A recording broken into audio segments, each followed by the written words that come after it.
تو ہماری عبادات میں ایک اہم عبادت حج ہے، اور اسی حج کا ایک حصہ عمرہ بھی ہے۔ اگر کوئی آدمی حج تمتع کرتا ہے یا حج قران کرتا ہے تو اس کو حج کے ساتھ عمرہ بھی کرنا پڑتا ہے، عمرہ بھی کرنا پڑتا ہے، ورنہ ان کا حج تمتع اور حج قران نہیں ہوگا۔ اور اگر صرف عمرہ کرنا چاہتا ہے تو ہمارے یہاں عمرہ کرنا سنت ہے، حج کرنا فرض ہے اگر آدمی صاحب استطاعت ہو، اور عمرہ کرنا سنت ہے کہ جو کرنا چاہے اللہ نے حیثیت دی ہو عمرہ کر سکتا ہے اور کرنا چاہیے۔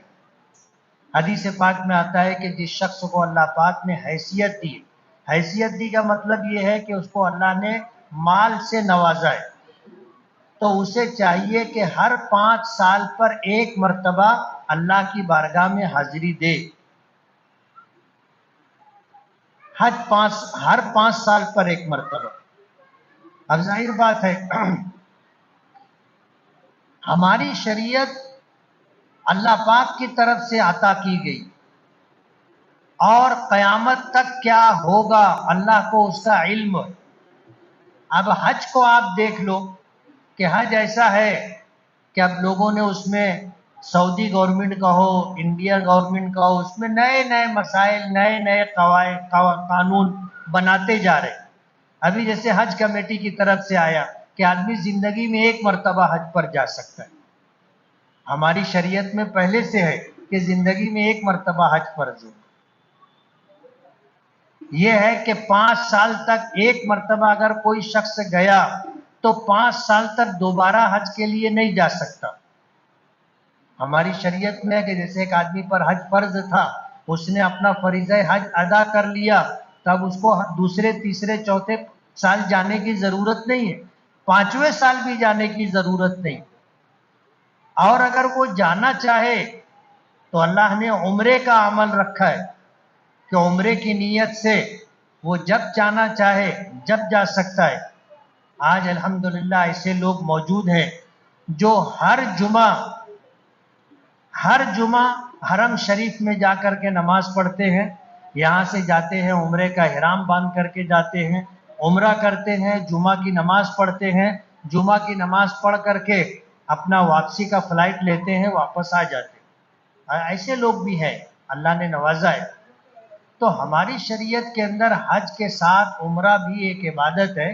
آدمی اگر حج تمتع یا قران کر رہا ہے تو اسے ہر حال میں عمرہ کرنا ہے، اور اگر وہ صرف عمرہ کرنا چاہتا ہے تو کبھی بھی کر سکتا ہے۔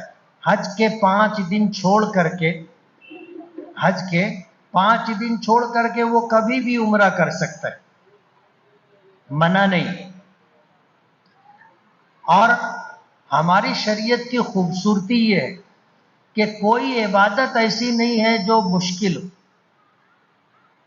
کوئی عبادت ایسی نہیں ہے جو مشکل ہو، ہر عبادت آسان ہے۔ نماز آپ دیکھ لو، بچے بھی پڑھ لیتے نا، روزہ آپ دیکھ لو، بچے بھی رکھ لیتے۔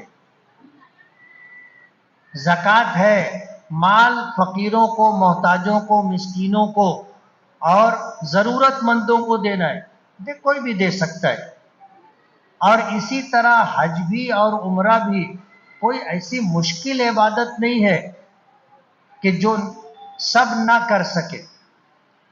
یہ عبادت ایسی ہے کہ ہر آدمی کر سکتا ہے،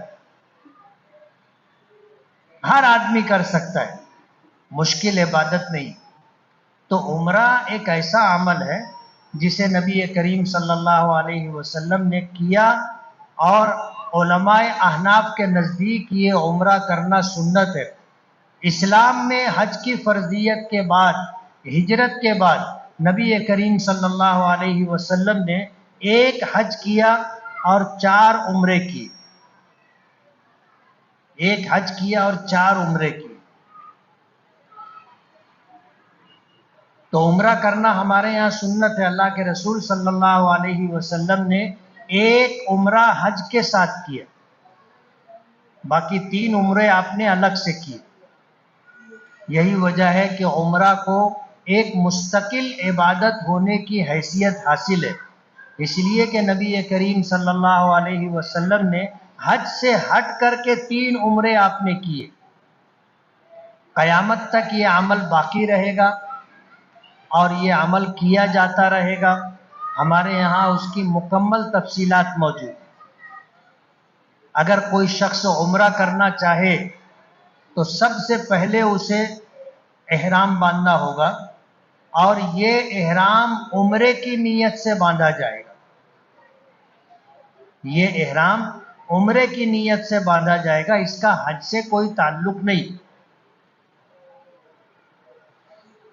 مستقل ایک عبادت ہے، اس کے لیے مستقل احکامات موجود ہیں۔ اگر کوئی شخص عمرہ کرنا چاہتا ہو تو اسے احرام باندھنا لازمی ہے، اور احرام باندھنا ہے تو احرام کے احکامات ہیں کہ دوران احرام جو کام وہ نہیں کر سکتا ان کاموں سے احرام باندھنے سے پہلے فارغ ہو جائے، نمٹ لے ان کاموں کو۔ بال کاٹنا ہے بال کاٹ لے، ناخن کاٹنا ہے ناخن کاٹ لے، بغل کے بال، منہ زیر ناف وغیرہ پہلے سے صاف کر لے۔ اور اگر خواہش ہو بیوی سے ملاقات کی تو احرام باندھنے سے پہلے اپنی وہ ضرورت پوری کر لے۔ یہ احرام کے احکامات ہیں کہ حالت احرام میں آدمی خوشبو نہیں لگا سکتا، ناخن نہیں کاٹ سکتا، بال نہیں کاٹ سکتا، یہ احکامات ہیں۔ اور بھی اعمال ہیں جو حالت احرام میں نہیں کیے جا سکتے، تو احرام باندھنے سے پہلے ان کاموں کو کر کے آدمی فارغ ہو جائے۔ اور اس کے بعد مرد حضرات ایسا سلا ہوا کپڑا جو جسم کی حیت پر سلا ہو نہیں پہن سکتا احرام کی حالت میں۔ جیسے یہ کرتا ہے، یہ جسم کی حیت پر سلا ہے کہ یہ ہاتھ ہے تو یہ آستین ہاتھ کے حساب سے سلی ہوئی ہے۔ ایسا کپڑا جو جسم کی حیت کے اعتبار سے سلا ہوا ہو حالت احرام میں نہیں پہن سکتے۔ اب اگر کسی کے پاس احرام کی چادر موجود نہیں ہے، چھوٹے چھوٹے کپڑے کے ٹکڑے ہیں، تو وہ سیدھی سلائی کر کے جوڑ لگا کر کے ایک چادر ایسی بنا سکتا ہے۔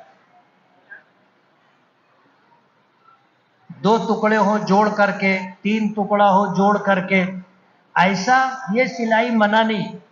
اسی طرح ہم لوگ جیسے لنگی پہنتے تو یہ لنگی بھی ہم لوگ احرام کی حالت میں پہن سکتے، سلی ہوئی لنگی۔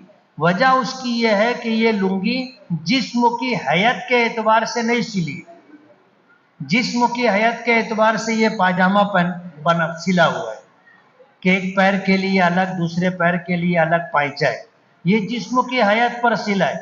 ہم حالت احرام میں پاجامہ نہیں پہن سکتے، پینٹ نہیں پہن سکتے، لیکن اگر لنگی کوئی پہننا چاہے اور اسے یہ اندیشہ ہو کہ سطر کھل سکتا ہے، بے پردگی ہو سکتی ہے، تو وہ سلی ہوئی لنگی بھی پہن سکتا ہے، اس لیے کہ یہ لنگی جسم کی حیت کے اعتبار سے نہیں سلی۔ تو عمرہ کرنے کے لیے احرام ضروری ہے، اور احرام کے جو احکامات ہیں وہ یہ سارے احکامات ہیں۔ آدمی جو ہے ناخن کاٹ لے، بال کے سر کے بالوں کو درست کر لے، اور دیگر زائد بال جسم سے صاف کر لے، جائز ضرورت پوری کر لے، اس کے بعد غسل کرے۔ اور یہ غسل کرنا بھی سنت ہے، فرض یا واجب یا ضروری نہیں۔ اگر کسی کو غسل کرنے میں تکلیف ہو تو وہ صرف وضو بھی کر سکتا ہے، صرف وضو بھی کر سکتا ہے۔ اگر مائیں اور بہنیں عذر شرعی میں مبتلا ہو کہ ناپاکی کے ایام ہیں تو ان کے لیے بھی نہانا ضروری نہیں ہے، وہ وضو کر لیں، وضو کر کے عورتوں کے احرام کی جو تفصیلات ہیں کہ وہ سلا ہوا کپڑا پہن سکتی ہے، ان کو جو ہے یہ پابندی نہیں ہے سلے ہوئے کی، وہ تو پابندی صرف مردوں کے لیے، عورتوں کے لیے نہیں ہے۔ وہ اپنے معمول کے کپڑوں میں احرام کی نیت کریں، کوئی مخصوص کپڑا نہیں ہے، رنگ بھی ضروری نہیں ہے کہ سفید ہی ہونا چاہیے، ایسا بھی نہیں۔ رنگین کپڑوں میں بھی وہ احرام کی نیت کر سکتی، وضو کر لے احرام کی نیت کر لے، غسل کر لے احرام کی نیت کر لے، اور پھر اس کے بعد 2 رکعت نماز احرام کی نیت سے پڑھے۔ نیت کرتا ہوں میں 2 رکعت نماز نفل احرام کی نیت سے، واسطے اللہ کے منہ میرا کعبہ شریف کی طرف اللہ اکبر کہہ کے 2 رکعت نماز پڑھے۔ پہلی رکعت میں سورہ فاتحہ، اس کے بعد سورہ کافرون، دوسری رکعت میں سورہ فاتحہ، اس کے بعد سورہ اخلاص، 2 رکعت مکمل کرے۔ نماز ہو جانے کے بعد سر سے ٹوپی اتار لے، چادر ہو تو چادر ہٹا لے، اس کے بعد وہ نیت کرے۔ نیت یہ کرے کہ اللہ میں عمرے کے لیے احرام کی نیت کرتا ہوں، اللہم انی ارید العمرہ فیسرھا لی وتقبلھا منی، کہ اللہ میں عمرے کے لیے احرام باندھتا ہوں، عمرے کی نیت کرتا ہوں، آپ اسے میرے لیے آسان فرما دیں اور قبول فرما دیں۔ جب اس نے نماز پڑھ لی، نیت کر لی، اور اس کے بعد اس نے تلبیہ پڑھ لیا، لبیک اللہم لبیک لبیک لا شریک لک لبیک ان الحمد والنعمت لک والملک لا شریک لک، یہ ہے تلبیہ۔ جب اس نے تلبیہ پڑھ لیا، اب احرام شروع ہو گیا، احرام کی پابندیاں شروع ہو گئی۔ احرام شروع ہو گیا، احرام کی پابندیاں شروع ہو گئی۔ اب یہ احرام اور احرام کی پابندیاں اس وقت تک رہیں گی جب تک یہ عمرے کا عمل مکمل نہیں کر لیتا، وہاں تک احرام اور اس کی پابندیاں رہیں گی۔ یہ احرام آپ کو میقات سے پہلے باندھنا ہے۔ میقات سے پہلے کا مطلب یہ ہے کہ ایک مقام ہے کعبۃ اللہ، اس سے لگ کر کے زمین کا ایک حصہ ہے جس کو حرم کہتے، چاروں سمت میں اس کی مسافت کم زیادہ ہے، یہ حرم ہے۔ حرم کے بعد ایک علاقہ شروع ہوتا ہے، اس کو ہل کہتے، اور یہ وہاں تک ہوتا ہے جہاں تک میقات نہ آ جائے، وہاں تک یہ ہل ہے۔ اور ہل کے بعد میقات تک کی جگہ، یہ حدود حرم جہاں ختم ہوتا ہے وہاں سے میقات تک کی جگہ کو ہل کہا جاتا ہے۔ اور میقات کے باہر، جیسے ہم لوگ جہاں بیٹھے ہوئے، یہ جگہ آفاق کہلاتی ہے۔ اگر کوئی آفاق کا رہنے والا شخص، میقات کے باہر رہنے والا شخص اگر جانا چاہتا ہے مکۃ المکرمہ اللہ کے گھر پر، تو اس کے لیے احرام لازمی ہے، چاہے پھر وہ حج کا احرام باندھ کر کے جائے یا عمرے کا احرام باندھ کر کے جائے، لیکن احرام ضروری ہے۔ اب ہم لوگ آفاق کے رہنے والے ہیں تو ہم کو میقات سے پہلے احرام باندھ لینا ہے۔ اب ہم جو چادر پہنتے ہیں مرد حضرات، یہ احرام نہیں ہے، یہ احرام کی چادر ہے۔ احرام کی پابندیوں میں مردوں کے لیے یہ ہے کہ وہ سلا ہوا کپڑا نہ پہنے، اس لیے ہمیں قمیص اور پاجامہ جسم سے الگ کر کے بے سلا ہوا کپڑا ہم لوگ پہنتے ہیں، چادر استعمال کرتے ہیں۔ یہ احرام کی چادر ہے۔ صرف یہ چادر باندھ لینے سے احرام شروع نہیں ہوگا، آپ کو نماز پڑھنی پڑے گی، آپ کو عمرے کی نیت کرنی پڑے گی، آپ کو تلبیہ پڑھنا پڑے گا، تب جا کر کے احرام شروع ہوگا۔ تو ہم کو میقات سے پہلے احرام باندھنا ہے۔ آپ چاہیں تو اپنے گھر سے بھی احرام باندھ سکتے ہیں، آپ چاہیں تو بمبئی سے بھی احرام باندھ سکتے ہیں، آپ چاہیں تو جہاز میں میقات سے پہلے بھی احرام باندھ سکتے ہیں۔ ہوتا یہ ہے کہ عام طور پر بمبئی ایئرپورٹ پر مرد حضرات احرام کی چادر پہن لیتے ہیں، 2 رکعت نماز پڑھ لیتے ہیں، عمرے کی نیت کر لیتے ہیں۔ کچھ لوگ ایسے ہوتے ہیں کہ تلبیہ بھی پڑھ لیتے ہیں، کچھ لوگ ایسے ہوتے ہیں کہ تلبیہ جہاز میں بیٹھنے کے بعد پڑھتے ہیں، اور کچھ لوگ تلبیہ میقات آنے سے پہلے پڑھتے. تو جس وقت تلبیہ پڑھا جائے گا وہاں سے احرام شروع ہو. تلبیہ پڑھیں گے احرام شروع ہوگا. اس لیے آپ تلبیہ جہاں چاہیں وہاں پڑھ سکتے ہیں، لیکن آپ اس بات کے پابند ہیں کہ میقات آنے سے پہلے آپ کو تلبیہ پڑھ لینا. بعض لوگ ایسا بولتے ہیں کہ ہم لوگ جہاز میں بیٹھیں گے، پھر جب میقات آئے گا اس وقت پڑھ لیں گے، اور جہاز میں بیٹھتے ہیں نیند آ جاتی، سو جاتے، اور سو گئے اور میقات بغیر تلبیہ کے پار کر لیے، دم واجب ہو جائے گا. اس لیے بمبئی ایئرپورٹ پر جس وقت ہم یہ ساری گھڑا موڑی کر رہے تھے، ہم نے احرام باندھا، نماز پڑھی، ہم نے نیت کر لی، تو تلبیہ بھی پڑھ لینے کا، تاکہ جہاز میں بیٹھنے کے بعد خدا نہ خواستہ ایسا نہ ہو کہ ہم تلبیہ پڑھنا بھول جائیں اور ہم لوگ میقات کراس کر لیں تو دم واجب ہو جائے گا. اس لیے ایئرپورٹ پر ہی آپ احرام وغیرہ باندھ کر، نماز پڑھ کر، نیت کر کے تلبیہ پڑھ لیں. احرام شروع ہو گیا، احرام کی پابندی شروع ہو گئی. جتنی جلدی آدمی ان پابندیوں میں آ جاتا ہے، ایک کیفیت بننے میں اس سے مدد ملتی. اس لیے ہم پہلے سے اگر تیاری کر لیں تو زیادہ بہتر ہے. پہلے سے ہم اگر تیاری کر لیں تو ہمارے لیے زیادہ بہتر ہے. اب احرام باندھ کر کے ہم لوگ مکہ مکرمہ پہنچے. عمرہ دو عبادتوں کا نام، دو عمل کا نام عمرہ ہے. اس میں سے ایک عمل فرض ہے، ایک عمل واجب ہے.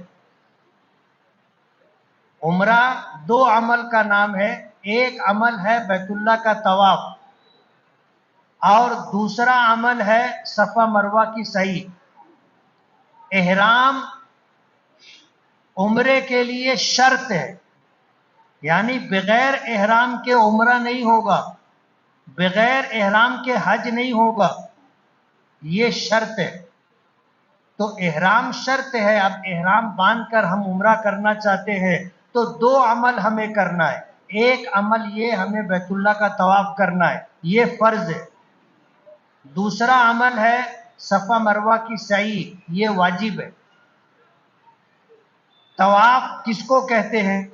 طواف کہتے ہیں اللہ کے گھر کے ارد گرد 7 چکر لگانا. طواف کے معنی آتے ہیں گھومنے کے، چکر لگانے کے، لیکن طواف کہا جاتا ہے 7 چکر. یہ طواف جو بیت اللہ کا کیا جائے گا یہ فرض ہے. اور یہ طواف شروع کرنے سے پہلے اپنے آپ مرد حضرات نے جو احرام باندھا ہے، اور بمبئی سے ہم نے تلبیہ پڑھنا شروع کیا تھا، اور تلبیہ پڑھتے پڑھتے پڑھتے پڑھتے ہم لوگ مکہ مکرمہ پہنچے. یہ تلبیہ ہم لوگ پڑھتے رہیں گے، اور جس وقت ہم عمرے کے لیے بیت اللہ پہنچیں گے تب جا کر ہمارا یہ تلبیہ بند ہوگا. طواف شروع کرنے سے پہلے،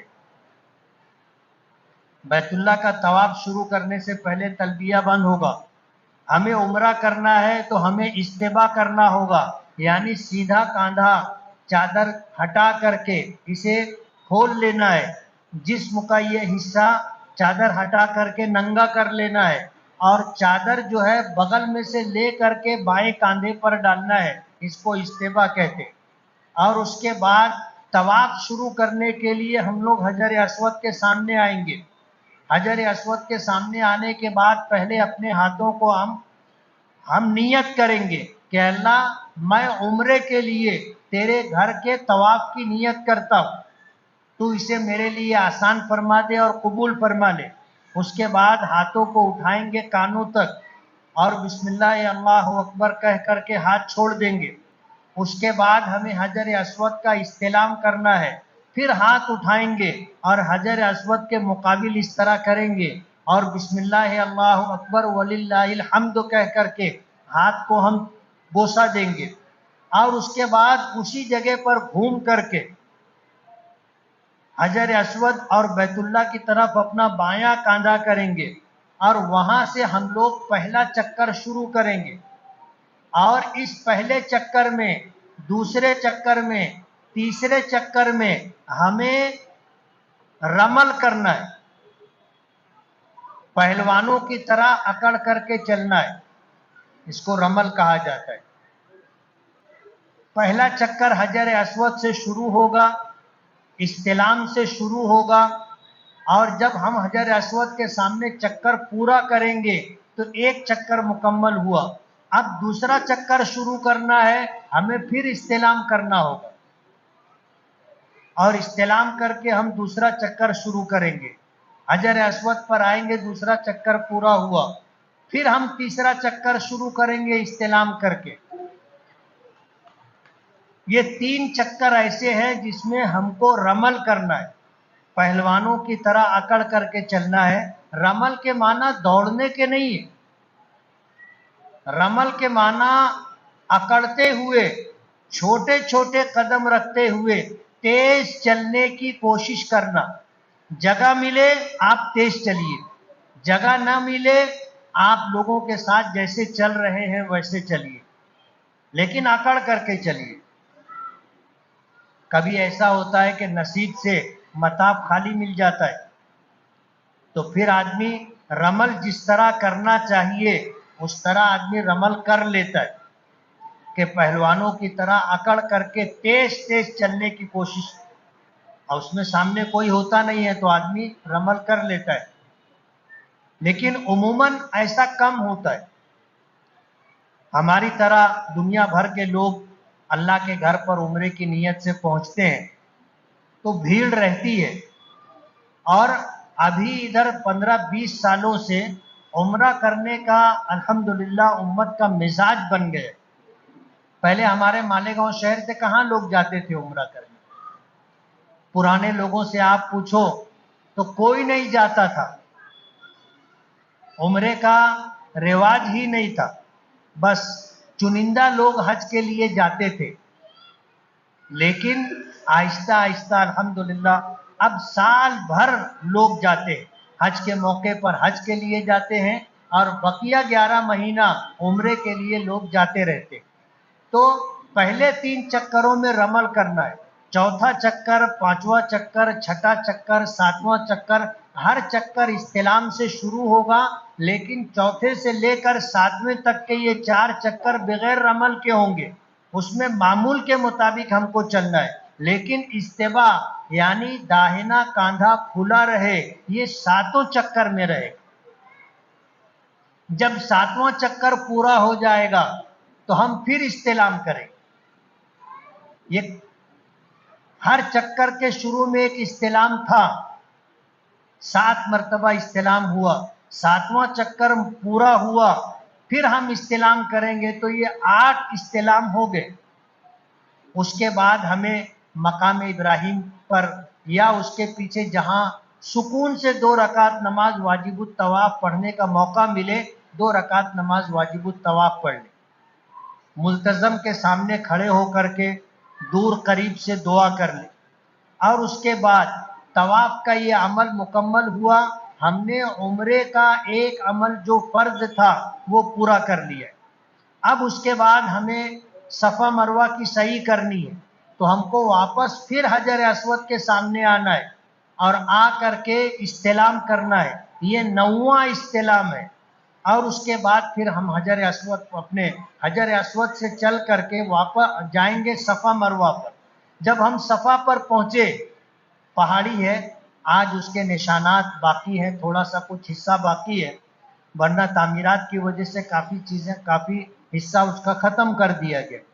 وہاں پہنچ کر کے ہمیں سعی کی نیت کرنی، اور نیت اس طرح کرنی ہے کہ میں عمرے کے لیے سعی کی نیت کرتا ہوں، عمرے کے لیے صفا مروہ کے درمیان سعی کی نیت کرتا ہوں، اسے تو میرے لیے آسان فرما دے اور قبول فرما دے۔ نیت کرنے کے بعد ہمیں وہاں پر استلام نہیں کرنا ہے، طواف میں استلام کرنا ہے، صفا پر استلام نہیں کرنا ہے، مروہ پر استلام نہیں کرنا ہے، وہاں دعا کرنی. ہم ہاتھ اٹھا کر کے جو دعا کرنا چاہیں، کوئی دعا لازم اور ضروری نہیں، آپ جو دعا کرنا چاہیں وہ دعا آپ کر سکتے.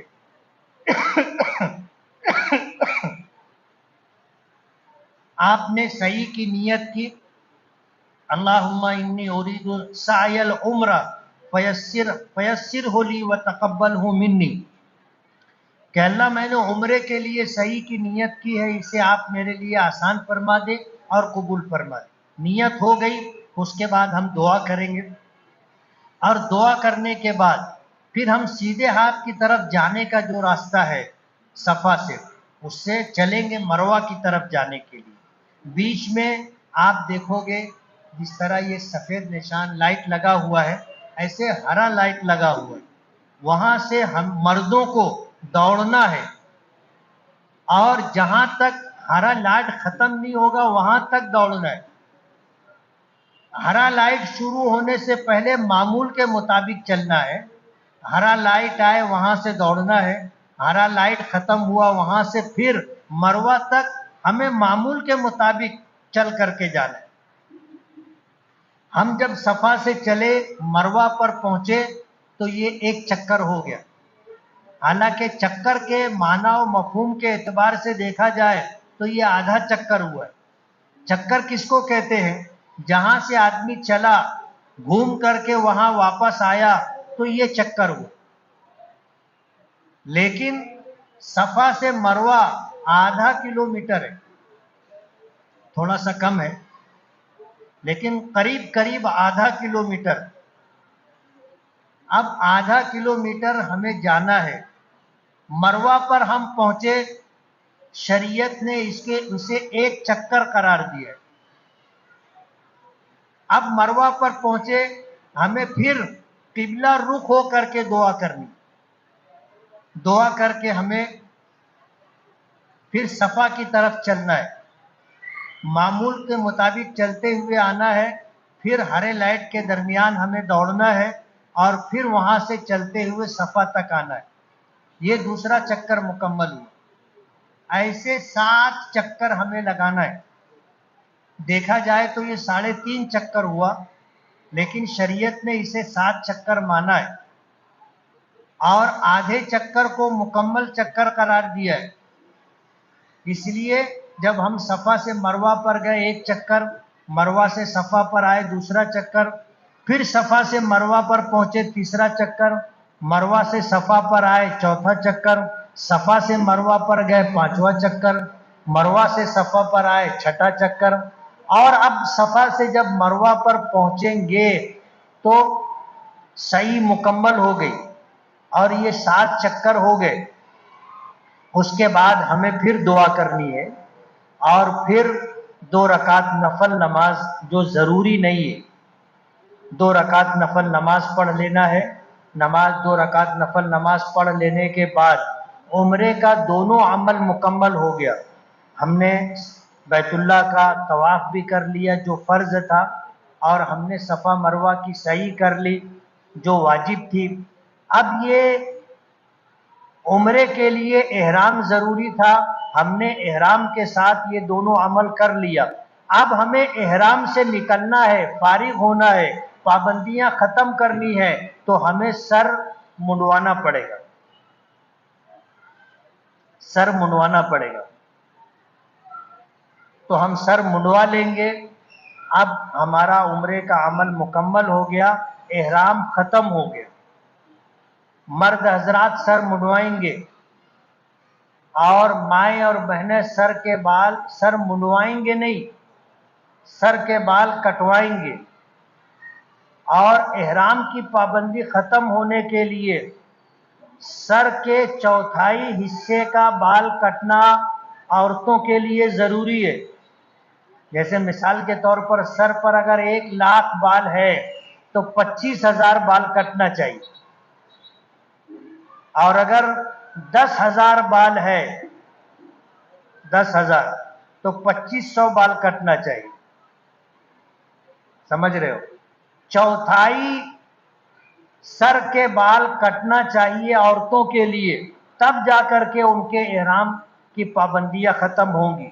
عام طور پر جس طرح لوگ کتابوں میں لکھا ہے کہ سر کے بال پکڑ کر کے انگلی پر کنارے لپیٹ کر کے اس کو کٹ کر لے، اب ظاہر بات ہے کہ یہ اتنا بال جو لپیٹا جاتا ہے، اوپر سے بال کی چوٹی آپ دیکھو کتنی موٹی رہتی ہے، نیچے آتے آتے باریک ہوتے چلی جاتی ہے، اور ایک ہی بال رہ جاتا نا آخری میں۔ اب اگر نیچے کے بالوں کو انگلی پر لپیٹ کر کے کاٹے تو کتنے بال کٹیں گے؟ سر کے چوتھائی حصے کے بال نہیں کٹتے، اس لیے چاروں طرف سے میں خاص طور پر اپنی ماں اور بہنوں کو بتانا چاہتا ہوں کہ عمرے کی پابندیاں ختم ہونے کے لیے مرد حضرات کے لیے کم سے کم سر کے چوتھائی حصے کے بال منڈوانا یا سر کے چوتھائی حصے کے بال کٹوانا ضروری ہے، ایک پور کے بقدر۔ اور اگر بال ایک پور سے چھوٹے ہیں تو منڈوائے بغیر کوئی چارہ نہیں ہے، اور صرف چوتھائی سر کا بال مونڈ لینا مکروہ قرار دیا گیا ہے، اس لیے ہم لوگ پورے سر کے بال منڈوا لیتے۔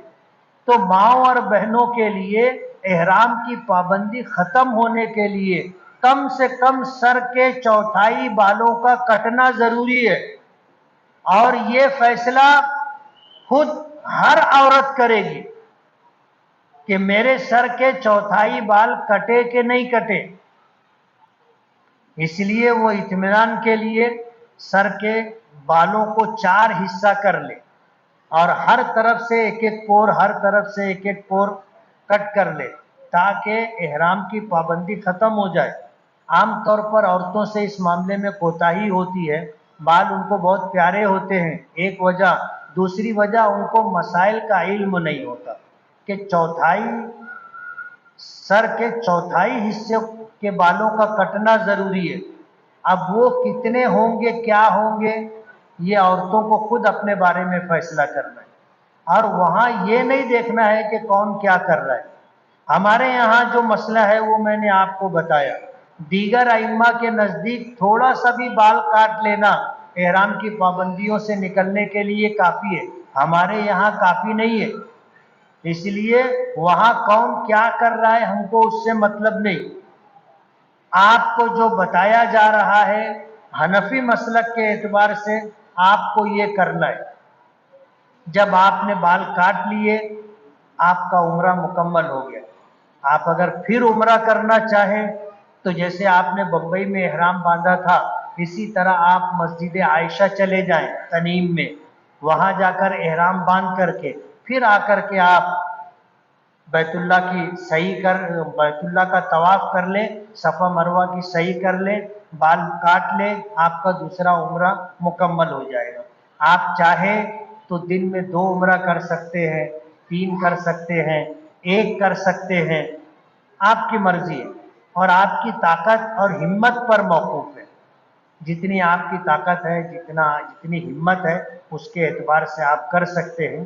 تو یہ کوئی بہت مشکل عمل نہیں ہے، ہر آدمی کر سکتا ہے اور لوگ کرتے ہیں، لیکن جیسے آپ کو بتایا گیا ہے آپ اسی طرح کریں گے تو کوئی مسئلہ نہیں، اور اگر اس میں آپ گڑبڑ کیے تو پھر مسائل رہیں گے، اور آپ کے ساتھ جو علماء کرام ہوں گے، مفتی صاحبان ہوں گے، مسائل کے جاننے والے لوگ ہوں گے، وہ آپ کو بتائیں گے کہ اب آپ نے یہ کوتاہی کی ہے تو آپ کے اوپر کیا ہے، صدقہ واجب ہے یا آپ کے اوپر دم واجب ہے، وہ بتائیں گے۔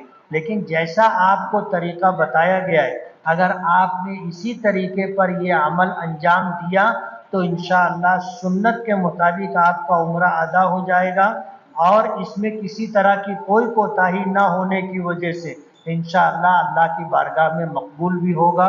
وآخر دعوانا ان الحمد للہ رب العالمین۔